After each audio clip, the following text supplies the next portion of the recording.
listening to Talking Weird. And now, from a cabin deep in the Northwoods, your hosts, Dr. Dean Bertram and Jenn Durrell.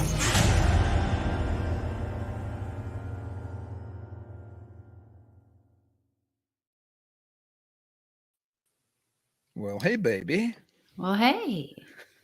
Hey, baby. You were back at your haunted location you used to work at today. You haven't been there for months now. Yes, I wouldn't really say it's haunted, though.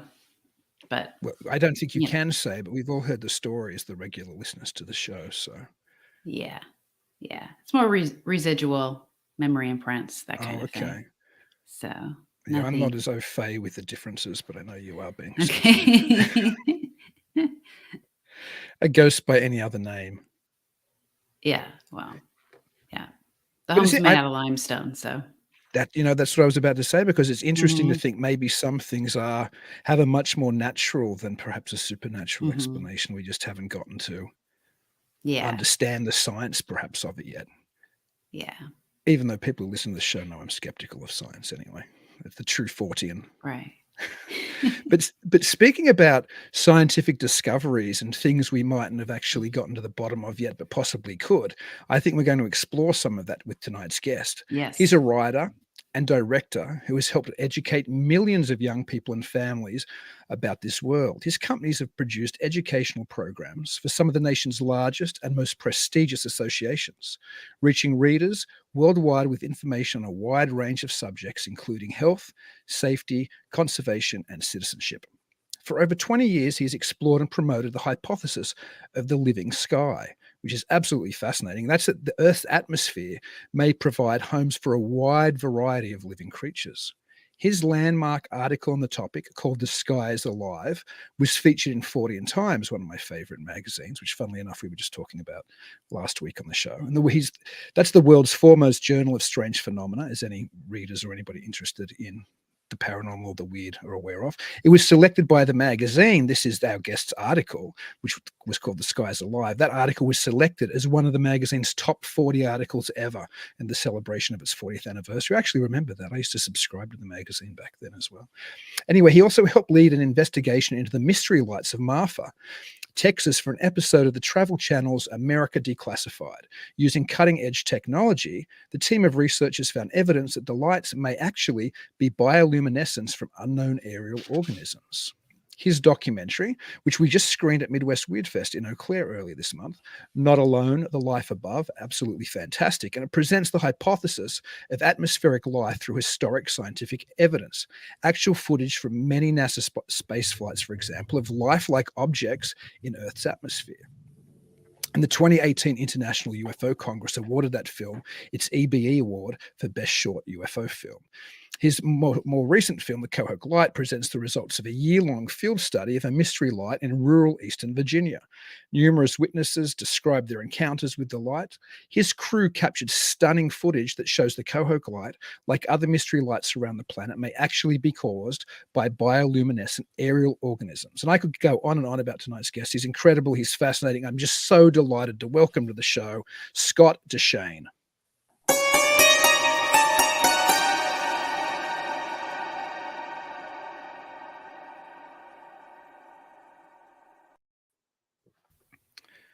Greetings, Scott. Welcome. Hi, Jen. Hi, Dean. Thank you so much for having me on the show. Oh, it's so great to have you. I enjoyed your documentary so much. It was such a joy to be able to screen one at Midwest Weird Fest last month. Well, not actually. It was earlier this month. It was this month. Yeah. We're not quite in April yet. I'm wishing my year away. But it's funny because I'm a UFO historian, as I think you know, Scott, and most people who watch the show know. And I knew a little bit about the living sky hypothesis, but even as myself being somebody who studied the topic for probably 20 years, was nowhere near as familiar with it as I think I am after having watched your documentaries. So could you start maybe and introduce our audience a little bit to the concept of the living sky hypothesis? Certainly. Well, first, when we look at the topic of unidentified objects in our atmosphere, I'm kind of a believer in the all of the above answer.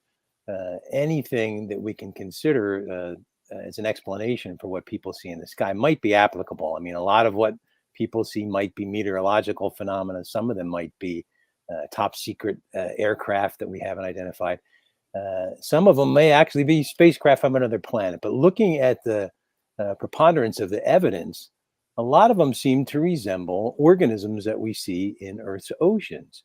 So we look at the idea that the atmosphere of our planet might be a habitat, just like the planet's oceans. One thing we like to do as humans is draw lines between different things so that we can conceive of them. But if you think of different habitats, there's no hard line between the oceans and the atmosphere. So when I started looking at the evidence for this, it's interesting. We're in kind of a historical time when we take for granted now we can talk over the internet and share video, but not so long ago to be able to see images and films of things was kind of a rarity. And so I started looking when VHS tapes were out and a lot of the footage that people had taken. And I looked at hundreds and hundreds of UFO videos and started to notice that these things actually looked like marine animals. A lot of them look like jellyfish and squid. And these are some of the most successful organisms in the oceans. And so if you start going down that trail, you have to consider several different things. You have to look at the atmosphere itself, the nature of the atmosphere. You have to look at these marine invertebrates and their different characteristics. And then you look at the nature of UFO evidence and UFO reports. And there seems to be a real correlation there. And if you play the game of what if these things are like marine invertebrates, there seems to be a lot of correlation between what these marine invertebrates do and what UFOs do. So it's a fascinating area, and the limited exploration that I've done seems to provide pretty promising results. Yeah, I think that's one of the things which is impressive about this hypothesis or this line of research is it gives a way forward to perhaps investigate the phenomenon more or find out more about it. While so much of traditional ETH or extraterrestrial hypothesis UFO belief, it's really hit a wall. There isn't really anywhere it can go in its investigations. I mean, it's been tried now for 60 years and we don't really know more than that, 80 years now, and we really know almost nothing. But you have a number of suggestions on ways forward, which is presented at the end of the documentary we screened at Midwest Weirdfest, Not Alone, the Life Above.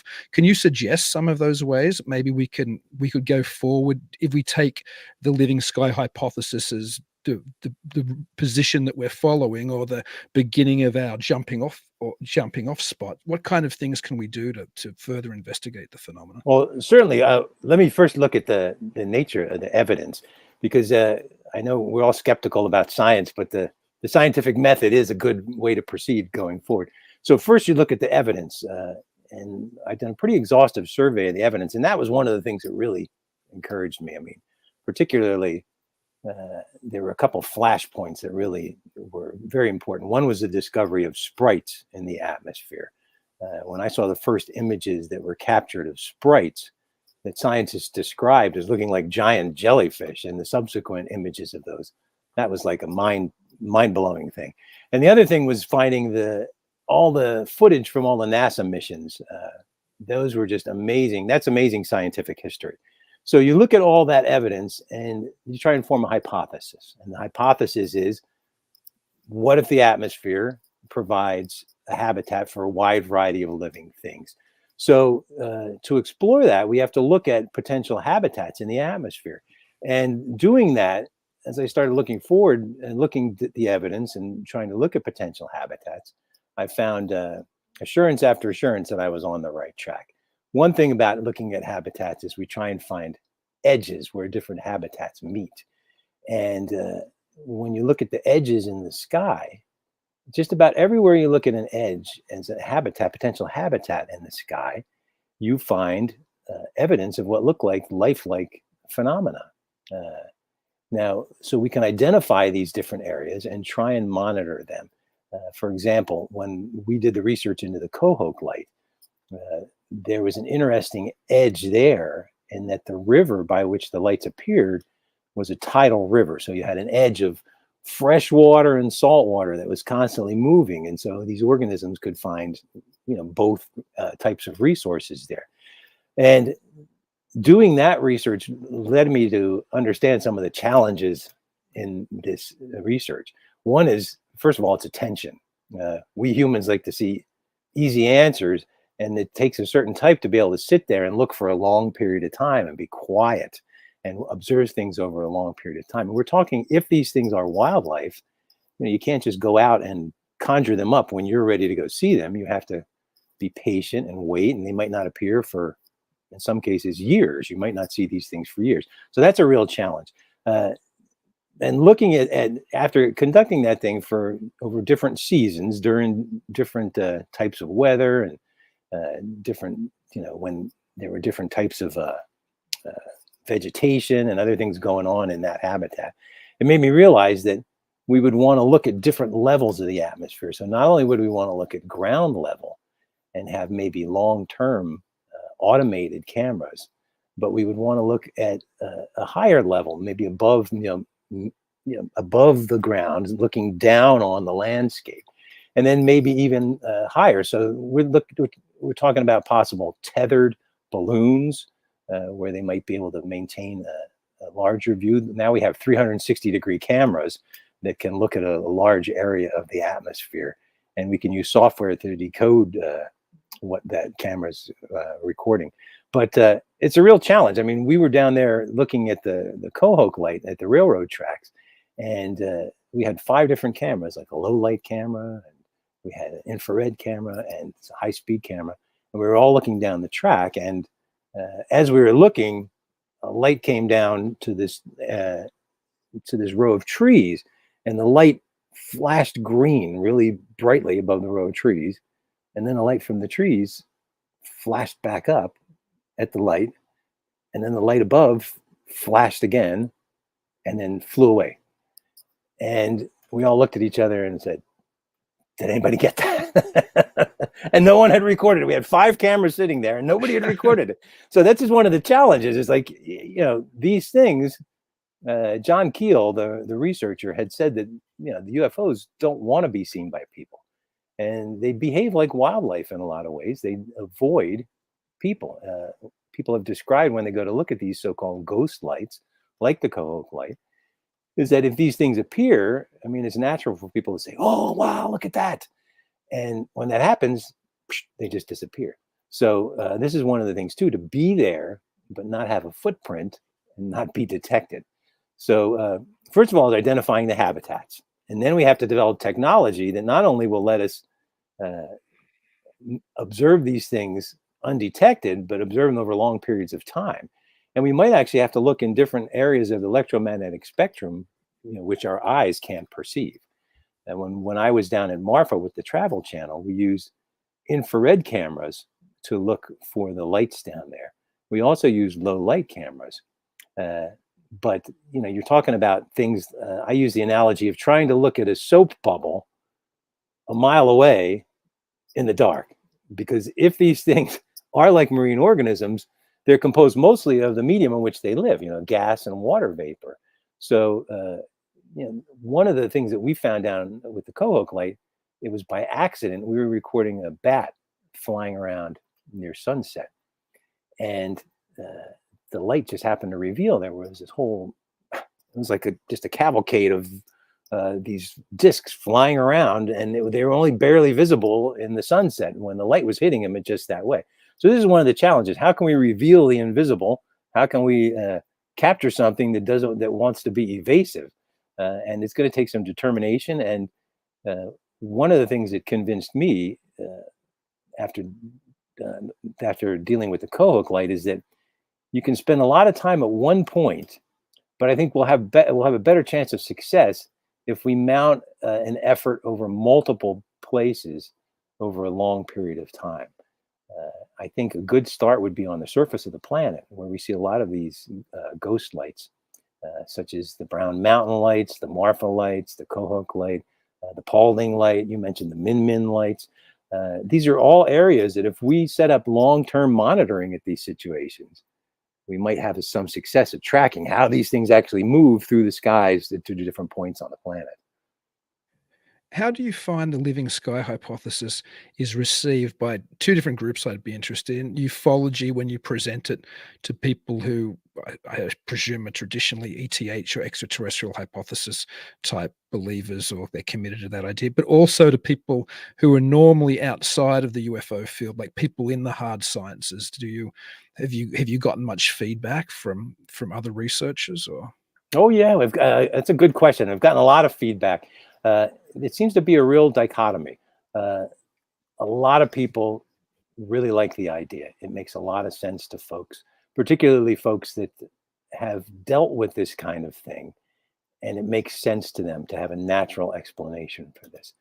It is kind of an interesting tightrope between the scientific world and the UFO world. I mean, a lot of people who are involved with the UFO community want to find some kind of something greater than themselves, some kind of belief, some kind of almost quasi-religious experience. And some of them seem a little bit disappointed. They don't want to embrace the idea because in some ways they feel it kind of lessens the special aspect of the experience. To me, it kind of heightens that aspect of it. I mean, to me, life, the complexity and the wonder of life, to me, that's one of the most wonderful things. Now, I've had folks, pilots and former astronauts say that this is the only explanation that they've heard that makes sense to them. In fact, they had a gentleman who was used to work for NASA, who's a real skeptic, and he kind of butted heads with me a couple times, and I said, "Look, this is the evidence. I'm not advocating for anything. I don't believe anything. I'm just saying this is an area that needs investigation." And as you mentioned, Dean, this is an area where there's an actual specific way forward to investigate this. Instead of looking at past evidence, this is a way to go forward and try and get new evidence. You mentioned before that often these creatures or these lights or these things seem to be evasive and not want to have much contact with people. They want to stay hidden. Are there any cases you're aware of, or is there any feeling you might have that they ever pose any type of threat to us, perhaps at an aviation level or even at a personal level? Absolutely. And I think that's one of the important reasons that we need to study these things. There is a real safety issue. Marine invertebrates have some of the most powerful toxins that we know of, neurotoxins. They have immediate short-term and long-term effects on people in many ways, on their physically, neurologically, and people who have been exposed to UFOs have had severe effects. Some people, it's been debilitating. They've had long-term effects. So this is a reason that I think we need to identify what these things are, so we might have early treatment if people have been exposed to these things. And I will say, I always tell people this, one of the reasons that organisms use bioluminescence, and this is one strong parallel between UFOs and marine organisms. One scientist estimated that 90% of marine organisms use some form of bioluminescence, and this is light that's generated by the organism. And the description of what the lights that UFOs generate seem to parallel a lot of what we've seen in marine organisms. And one of the reasons they use this light is to attract prey. And if you see a UFO, do not approach it. I mean, I would say avoid it, get to shelter, because some of the tentacles that these organisms have and the gases that they emit can extend far beyond what we perceive as their main body.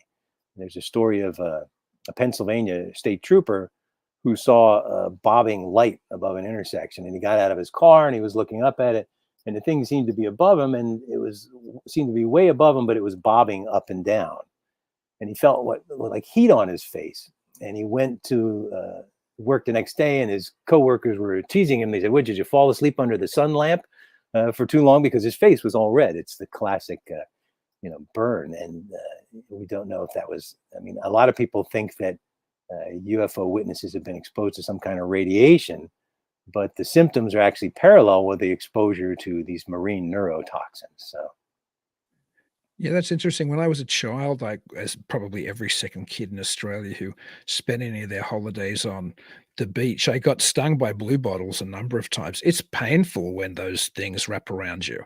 So it's interesting. I had actually thought before you brought it up, then I wonder if sometimes some of these radiation type exposures, or people having problems with their eyes or being burnt, are because it is perhaps some biological material hitting them. That's fascinating. Yeah, there was a doctor, I think John Schuessler, who did a survey of UFO victims, and he came down with a list of symptoms.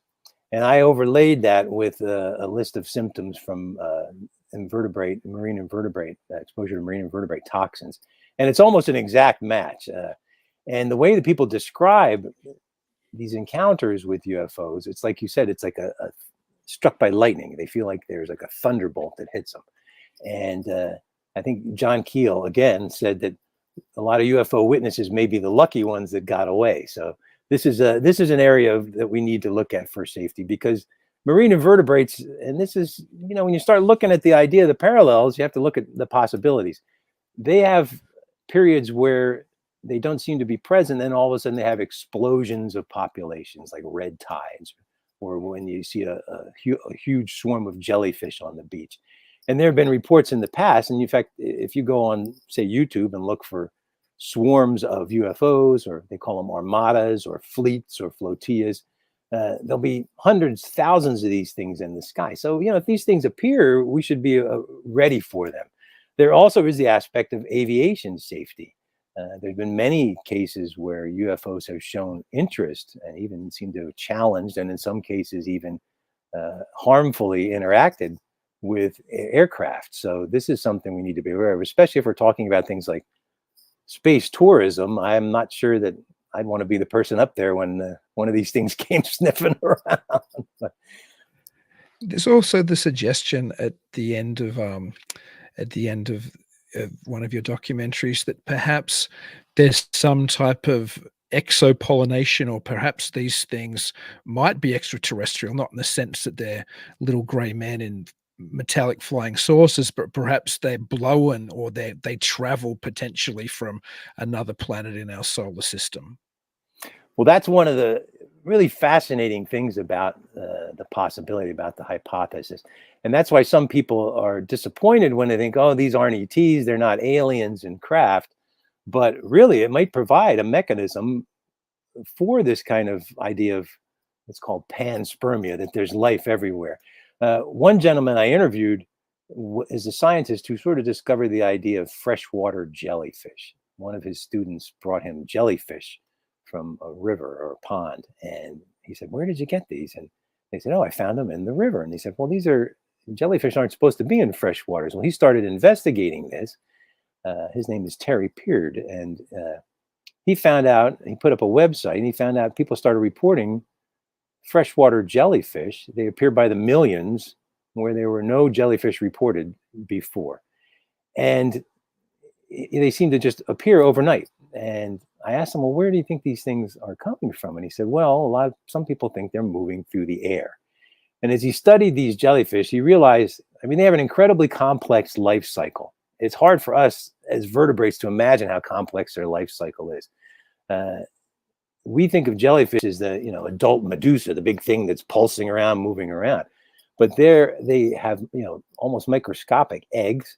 They have larvae that are mobile, that move around. They can attach to the floor of the body of water they're in and bud repeatedly. And they enter a phase that's called the Podocyst, which is where they're dormant, they're flat, they're basically indestructible in this stage. The scientist, Dr. Peard, they irradiated them, they heated them, they froze them. For 5 years, they'd keep them in a freezer, and they take them out, put them in the water, and they just pop right back to life. So if these things, were basically indestructible, they seem like good candidates for the type of thing that would blow out of the atmosphere and into the atmosphere. And there have been sightings from the International Space Station of what look like swarms of objects leaving the atmosphere and then entering the atmosphere. In fact, I said, well, is there any kind of mechanism? We think of gravity being absolute and pulling things in and nothing leaves. Well, near the poles of the planet, there are these fountains of energy where material leaves the planet. It actually, shoots up into space. And there actually have been videos from the space shuttle of these objects near the poles in the auroras, where these things are moving around, and if they are leaving the planet. Again, this is a case we like to draw lines, but there really isn't a hard line at the edge of the atmosphere. And they just recently detected the atmosphere beyond the moon. So if something is moving through the atmosphere, it seems like it's natural it would leave and enter the atmosphere.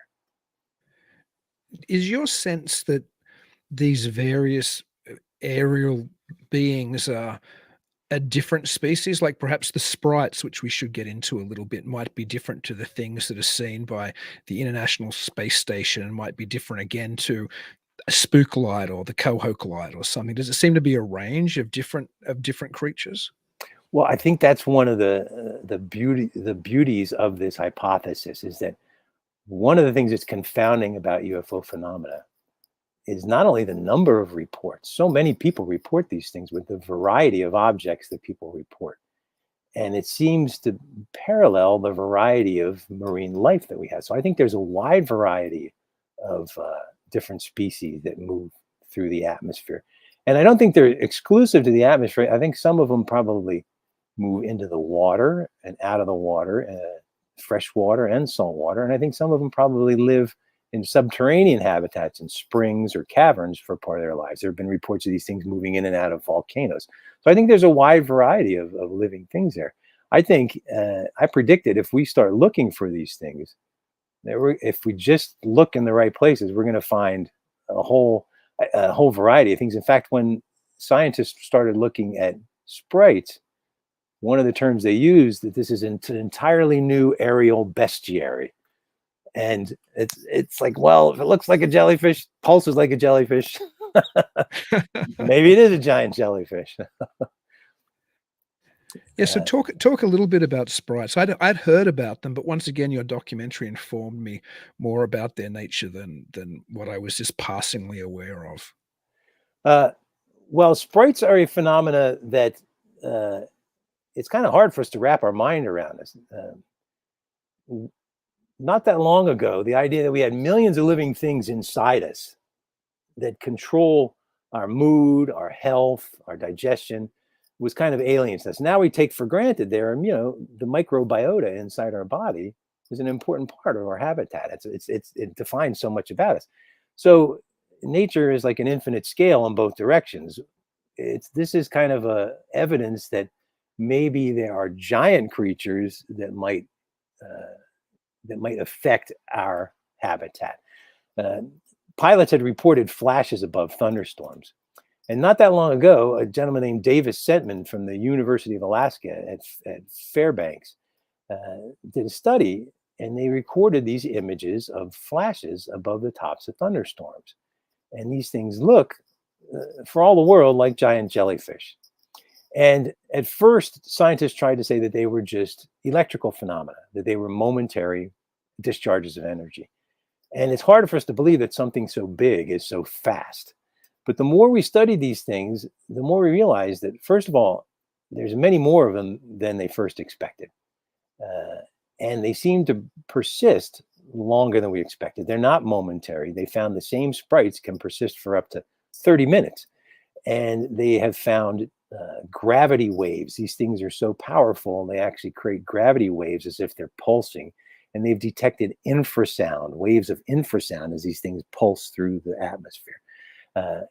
So they've detected this infrasound coming from these sprites even during the daytime. I mean, they recorded, the University of Alaska at Fairbanks recorded footage of sprites. And you look across, they're looking across the plains of the United States. And you can see that there are thunderstorms, hundreds of miles away. They can see across the distance, there's thunderstorms moving across the plains. And then above the top of the thunderstorms are these sprites. And they'll flash like in unison. They go boom, boom, boom, boom, boom. And what's mind-boggling is they all look the same. And they're like flashing in sequence, almost as if they're communicating. And you think, well, if this is lightning, it's not all going to look the same. They all look like giant jellyfish above the tops of these thunderstorms. And it's really mind-boggling stuff. So the question is, these are giant things that are creating some kind of chemical changes in our atmosphere, and they have observed, scientists have recorded chemical changes that sprites produce. Are these things some kind of active component of our atmospheric habitat? Are their activities helping to actually make our habitat, a vital part of life on Earth? So we should think about this before we start going up and, spraying chemicals in the atmosphere, or putting up electromagnetic generators up there, and things that might disrupt these things, because they might be vital to actually keeping our habitat livable here on the surface. So this is a whole frontier of discovery that we have to look at. It'd be interesting to see. There was one documentary about sprites where these gentlemen went up into a high altitude plane, and they were coordinating on the ground, and they actually recorded these great images of sprites. But when you look at it, you saw that all the sprites were in different spots. Lightning, that would be repeatedly going through the same spot. That all these sprites were having their own discrete space, as if they were there. It's like, I'm here, you're there, and so it kind of argued against them being a purely electrical phenomenon. It'd be interesting to send up something to detect whether there was DNA in these things, to see if they actually are living things. Well, there's a suggestion, I think, in your documentary that they might feed on the nitrogen produced by thunderstorms. That's an interesting possibility. It seems that at any given point there are over 200 massive thunderstorms moving around the planet, and they generate a lot of nitrogen. There's nitrogen is the most common element in the atmosphere, but we can't use it on the planet until it's catalyzed by the lightning and thunderstorms, and it falls to the ground. Tons and tons of nitrogen falls into the soil under these thunderstorms, and these sprites seem to move around the thunderstorms. There's been some great footage of giant thunderstorms from the space shuttle, where these storms are so large, they look like giant cities in the sky. And there are objects moving in and out of these storms, like just floating around, zipping in and out of them. So it's a whole giant environment that we don't even understand at all what's going on. It just seems like possibly that they might be feeding on those elements that are being catalyzed there. But that's purely speculation. Yeah, it's funny. Some of the patterns of the lights in both of your videos made me think of when we have our high lightning bug season or firefly season here in the Northwoods of Wisconsin. And you can't tell if there's an actual communicative pattern, but I always think there's something going on there between these. I mean, we have a whole field next to me that just will fill up with these flashes, and you wonder, what's the actual communication? What is being said back and forth? And I don't mean that in any bizarre way. I mean, it's probably a mating ritual, or it's, letting people know we're over here. But when you get a mass of these, it's not just like one firefly. When you get 1,000 of them or hundreds of them, it's quite an impressive sight. And maybe even if we do discover there's these aerial beings or these aerial entities that we've mistaken as unidentified flying objects, the extraterrestrial flying saucer kind, maybe even if we do work that out, it'll take a long time to work out what that communicative system actually is, what those flashing lights actually mean, what the patterns and clusters mean, because I'm sure there's all kinds of animal behavior we don't understand yet, as biologists don't understand yet. Oh, absolutely. Did you ever see the lightning bugs when they start flashing in unison? Did you ever notice that? I've seen things which look almost codic, like it's almost like it almost looks like there's an order in the chaos, and it's like, what's going on there? There's something going on there which I don't quite understand. No, it's fascinating. I walked one time through a forest where the lightning bugs, all of a sudden, they seemed to be random, and then all of a sudden they clicked and they were all going in unison. It's another interesting fact about that bioluminescence is there's different species of lightning bugs. And a lot of it, I'm sure, is mating, but different lightning bugs will actually mimic the flashing patterns of other species to try and attract them and prey on them. So there's a lot of communication going on. One of the most fascinating things to me in terms of communication and these objects was the shuttle flight STS-80, where the shuttle's looking down and this group of objects forms a ring, a perfect circle. I don't know if you remember that from the video. And then an object flies right by the shuttle, goes to the center of the ring, and then lights up. And it makes me wonder, you know, we spend a lot of time and energy trying to communicate with ETs, you know, the search for extraterrestrial intelligence with radio waves. And you think, well, what if they just, you know, put up a flashing circle of lights and said, you know, here we are, you know, and we weren't smart enough to say, yeah, we're here too. So it makes me wonder, you know, maybe just something as simple as communicating with light might be a way. But like you said, it's a whole different language, a whole different sets of symbols that we might not be privy to right now.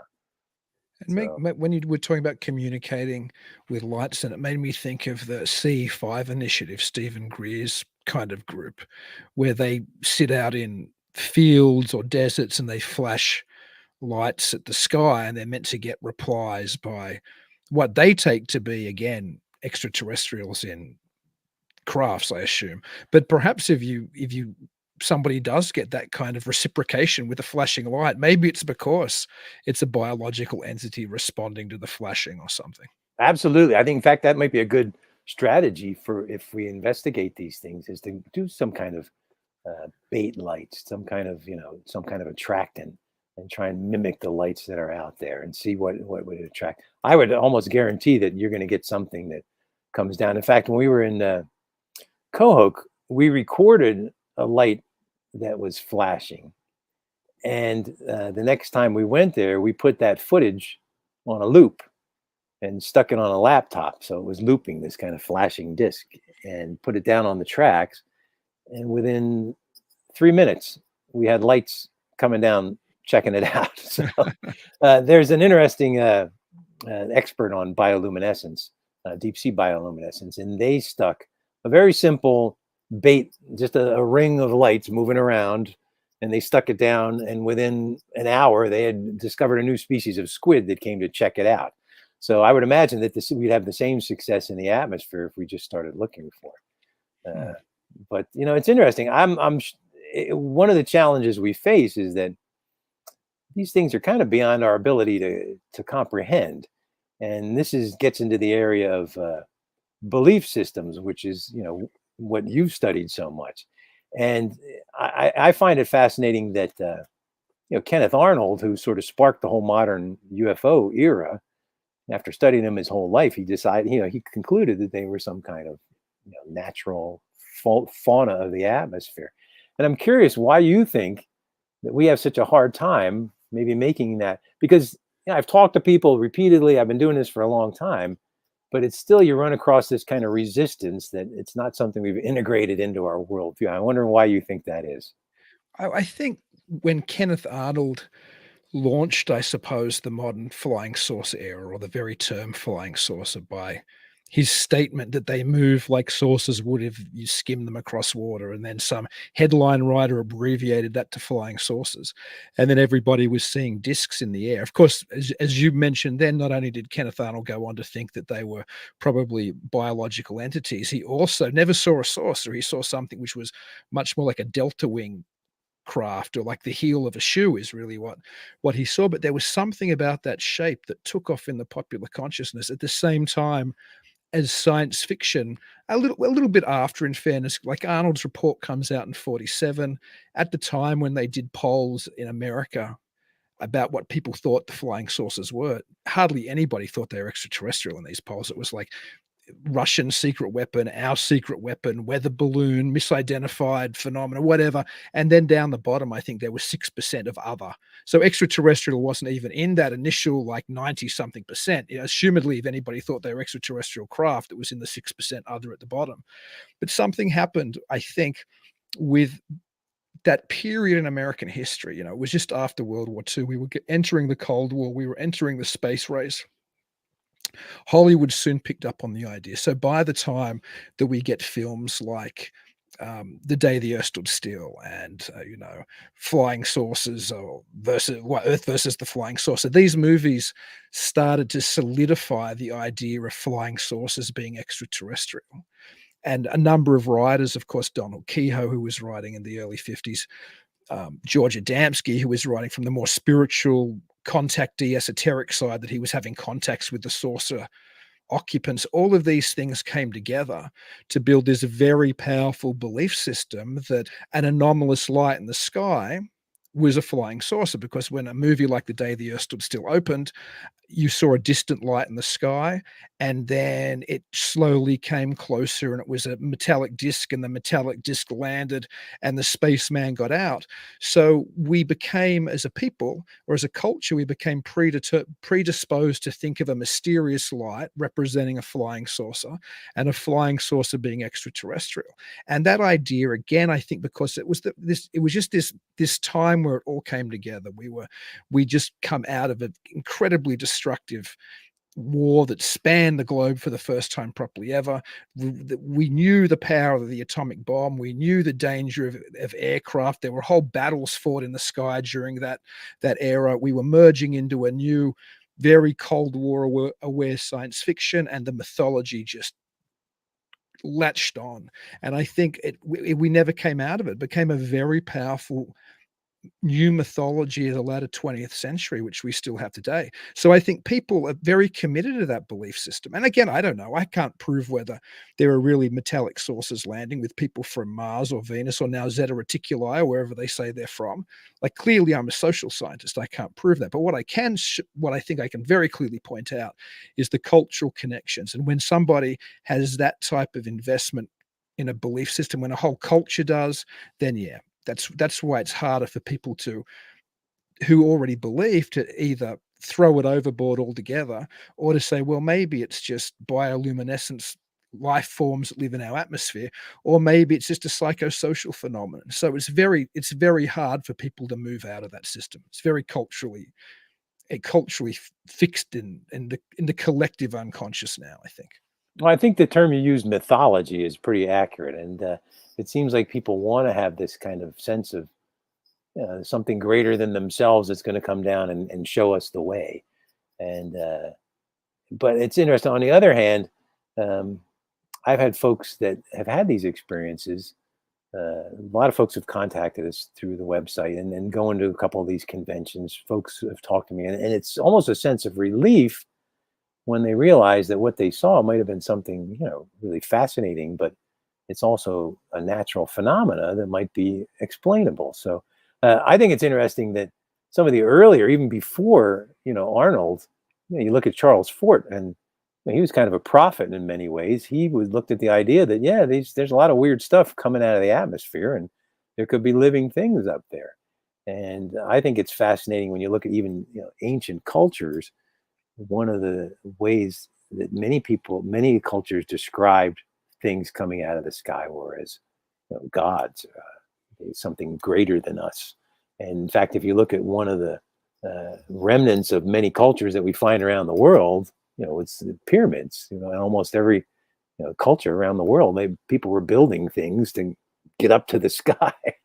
So, what were they doing? Why were they trying to reach the sky? They might have thought about these things in a whole different way than we did. And again, it ties into maybe the possibility that these things might provide some benefit to us as humans on the planet of the Earth, on the surface of the Earth, that they were aware of that we might not be aware of right now. So it's interesting. This is a sort of a side story. My wife and I went to COHOKE, which is the largest earthen pyramid in North America. It's in East St. Louis, Illinois. And we went up there and we climbed to the top of the pyramid, and it was near dusk. And off in the distance, we saw this big lone thunderstorm, and it started moving right towards us. And we both had this sense that this thing is coming right towards us. It's time to get down off. So it made me wonder, was it seeing, people come to the top of this pyramid for a reason, hey, come on down, we're here. But this thing was coming right towards us. We said, it's time to get down to the car again. So it was just an interesting feeling. That was before I even started exploring. But we both had the sense that this was something that was coming right towards us. It was interesting. Since we went a little more esoteric with the talk of, I suppose, ancient civilizations and pyramid building and contacting gods from the sky, what do you think about the other aspects of UFO belief? I mean, I have my own ideas, but for example, while say we could explain most reports of unidentified flying objects as being bioluminescent biological entities. What do you think of things, I suppose, like, I don't know, the Tic Tac video, or people who have UFO abduction experiences, or people who channel ET voices? Like, these things often all get put in the same lump in UFO belief, but I'm wondering what your take is on those different aspects of the phenomenon, Well, if it is to be a phenomenon. I think you have to look at the evidence, and that's, you know, when people report something, individual witnesses are notoriously unreliable. Memory can be deceptive. It can be, there can be embellishments in what people perceive and what they remember. So I think if we really want to look at this critically, we have to look for the best evidence. And the evidence to me seems to point to, and like I said, I'm an all of the above sort of person. I think anything we can imagine is probably possible. But a lot of this evidence, and I'm not just talking about photographs, I'm talking about videos. There's actual physical evidence. There's traces, things they've left impressions on the earth. I think we have to look at the actual evidence to make these determinations. And again, past evidence has some value, but the way to test any hypothesis is to go out and see if you can get new evidence. And that's kind of my goal, is to see, let's actually look at this, test this hypothesis, and see if it holds up. In my limited experience with the COHOKE, like, this was kind of a pilot study to try and see, if this would work. We found 5 different organisms, or what appear to be bioluminescent, aerial organisms that nobody's ever recorded before. And that was just with, limited resources over a short period of time. I think we have to look at, consider everybody's interpretation of what their experiences were. But in a way, I think there's a lot of noise around this topic, and we have to be careful to look at the quality of the evidence and separate that. And there's a lot of emotion around it too. I've had some folks get literally angry because when you mention, oh yeah, there might be a natural explanation for this, they take it as a personal affront to their belief system, and it's a little uncomfortable sometimes. but you got to go where the evidence points. I have some interesting stories, but like I said, there's sort of a split. Is that some people are like, what? How dare you? This, what about the ETs? And other people go, oh, that makes perfect sense, And what's gratifying is when somebody like a pilot who doesn't want to talk to you about it because there's so much stigma attached to UFOs, when they watch the documentary and they go, this makes a lot of sense, and this is the only thing I can think of. That to me is what's gratifying. So in a way, you kind of, somebody said, well, what do you do when people have asked me, what do you do when people are naysayers about this? And I said, well, you just got to keep moving ahead. You can't worry about that. You got to look at the evidence and see where it takes you. So, yeah, I tend to think that UFO belief might cluster things together that don't have anything to do with each other. Like, a Tic Tac video mightn't be the same as a spook light, mightn't be the same as an alien abduction, mightn't be the same as a crop circle, or it mightn't be the same thing causing all of them. But there tends to be this overwhelming desire to, again, it's because it's a mythology, so you bring all of these elements in. But the reality is, the spook light might be a biological entity that we're unaware of. The Tic Tac video might be advanced US technology that they're testing and wanting to see naval pilots' reactions to. The alien abduction might be sleep paralysis, or it might be something genuinely supernatural that we don't understand. It might be closer to a Virgin Mary apparition than to physical extraterrestrials from Zeta Reticula coming here to experiment on us.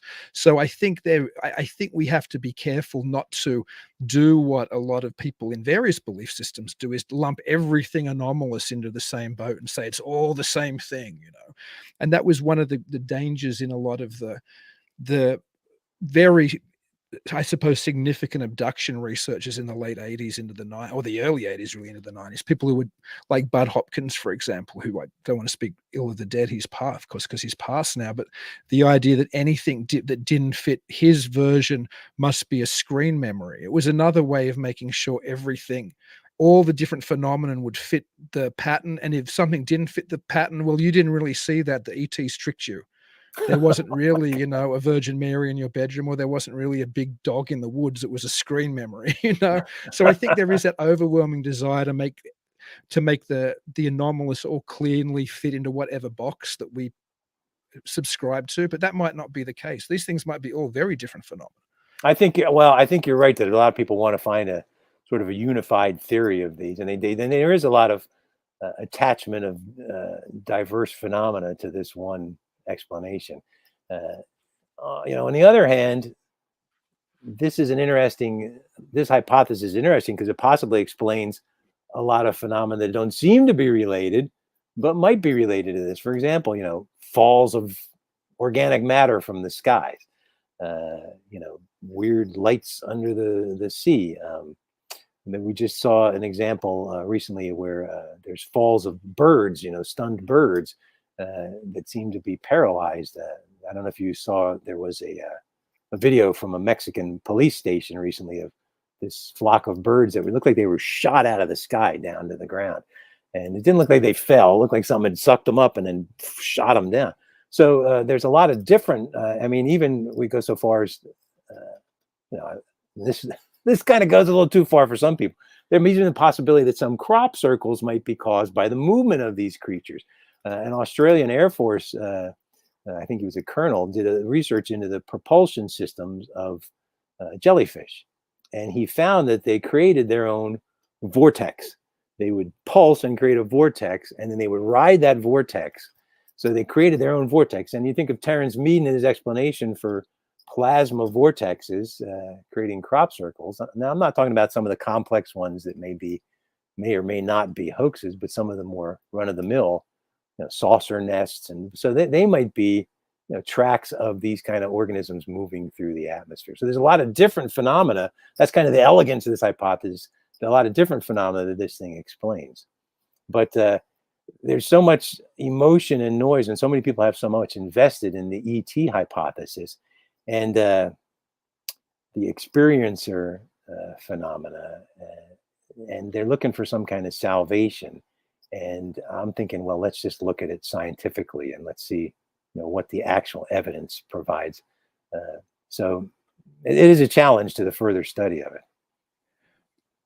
I have to ask you, because we're talking UFOs, and there's been such a hot topic since probably 2017. What's your sense of an impending or a possible UFO disclosure, taking into account all the, you know, the recent kind of the Tic Tac video and the aftermath, I suppose? And to be honest, I think it's another form of mythology. I think people want to believe that there's some great secret that's going to be unleashed, and that, you know, oh, we got all the answers now. I don't think it's going to happen. I have studied, you know, I looked through lots of different databases to see if anybody's, I mean, maybe they do have, you know, this ET technology, and maybe they do have an answer to all this and they're holding it from us, but I don't think they know what's going on. I looked through lots of databases, and it's interesting. In today's world, a lot of the government research is all publicly accessible. And I haven't seen anything that they're looking at this particular topic, you know, organisms that are native to the atmosphere. I haven't seen any studies like that. Even some of the NASA footage, I mean, I look at some of this stuff as, you know, scientific history. This is kind of like, you know, Leeuwenhoek looking through his microscope for the first time. I mean, he's by accident. These guys, you know, they saw something in space. It's like, oh my gosh, this is a whole new realm of life. And nobody followed up on it. You know, nobody said, well, let's look at this again. Let's go up there and actually take a look at this. So my gut feeling is that, you know, there's not going to be any big, nobody's going to say, well, here's the answer. I think it's going to be a slow, gradual process. And I think it serves some people's interest to say that, you know, we can provide the answer if you just keep giving us some money and but there's a lot of that going on. But I don't know if, first of all, I don't know if they're heading in the right direction. Secondly, I don't know if they're going to find the answer in some of the directions we're looking at. And I think part of it is right now, one of our kind of belief systems and our culture shapes so much of our belief about this phenomenon is our belief in technology. We think that, you know, if we just have the right machine, if we just have the right software, we're going to get it right. But really, any kind of technological puzzle we can pose, nature is already solved. So I think, you know, if we go down that avenue and start looking at these things as natural phenomena, we might find a lot of rich answers. But I don't know if there's going to be, I mean, we've been waiting for disclosure for how many years? And since Kehoe was writing back in the 50s, right? And I find it's interesting that you know, Project Saucer, you know, the U.S. Air Force's first study of UFOs is they said that, you know, these things act like animals more than anything else. And again, it's something about our belief system. Charles Fort talked about the idea of damned facts. And there are things that don't fit into your brain. You don't have a spot in your brain for them. And so they just glance off your brain, and it's like, you know, 10 minutes later, you forget about it. And I think this idea that you know, we're on the surface of the planet and there's things going on, there's a whole realm of life above us, is something that's hard for us to integrate into our belief system. So when one of the investigators in the Air Force says, yeah, these things look like animals, they say, well, yeah, but we don't know about any extraterrestrial animals. And then people just forget about it. And they think, well, we go up in the air and craft. So things moving through the air like that, they have to be craft. I think, you know, if we look at one of the challenges and one of the opportunities with looking at invertebrates is they have such a wide variety of forms. When you look at the Tic Tac video, you know, these larval forms of a lot of invertebrates are incredibly mobile and they move really quickly, but they don't look like the adult forms. And, you know, could these things, I mean, supposedly they were around a larger object that was in the water at the time. And there's a lot of videos of objects that seeming to spawn other objects. There's objects that split in half. There's objects that dispense other objects. You know, could these have been some kind of immature forms of a larger organism that was in the water? And some people have a hard time understanding that, you know, if you see a tiny little thing, it could be the same organism that could be giant, but it's just at a different part of its life cycle. So these are all challenges that we face. Sorry, I didn't even go rambling there. No, you didn't. And one of the things, to be honest, that I love most about the living sky hypothesis and talking about Charles Fort is today's average 40, and this sounds like I'm criticizing them, well, I guess I am, is they still box everything. They still like, okay, there's a dog man down in, you know, the south of my state, and there's a Bigfoot in the Pacific Northwest, and there's flying saucers visiting from, you know, wherever, and there's the ghost of old Aunt Edna, and they're not in the family estate, and they're not really prepared to look outside of a lot of those traditional explanations. While Charles Fort played with ideas, he played with one hypothesis, and then the next book it was gone, and he played with another one, and the next chapter it was gone. And I think the wonderful thing about presenting other things like the living sky hypothesis is it gives us another possibility. It gives us another potential or several potential ways of exploring the phenomenon. How do we go forward? And it breaks that, you know, mythological haze where it's all got to be silver discs from elsewhere. And so I think it's whether it ends up being the correct answer or not, it certainly is the type of alternative that we need to be looking at and we need to be exploring if we want to get any grasp on some of these things which haunt our very strange planet. So you were just a fantastically interesting guest, Scott.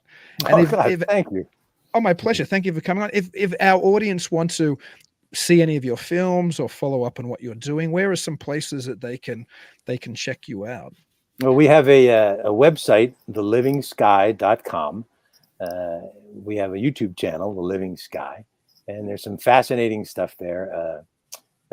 We have the documentaries are available for downloading, for rental there. And if your viewers want to use the code, The Living Sky all one word, The Living Sky. They'll get 20% off any of their purchases there. We have this cool poster, this cool poster is available there.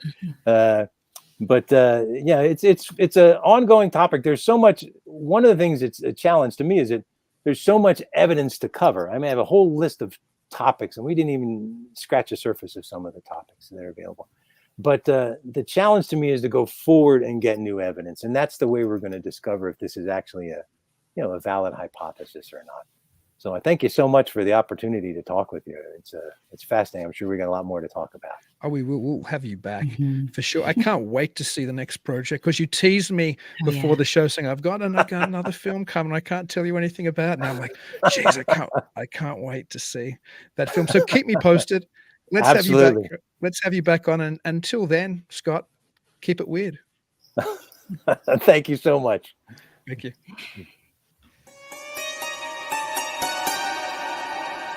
Thank you for joining us tonight. If you're interested in checking out more episodes, you can find us at talkingweird.com. If you haven't already, please like the show on Facebook, Twitter, and Instagram at Talking Weird Podcast. Make sure you never miss an episode by subscribing to Talking Weird. We're available on most podcast platforms and YouTube. And if you do enjoy the show, please leave us a review.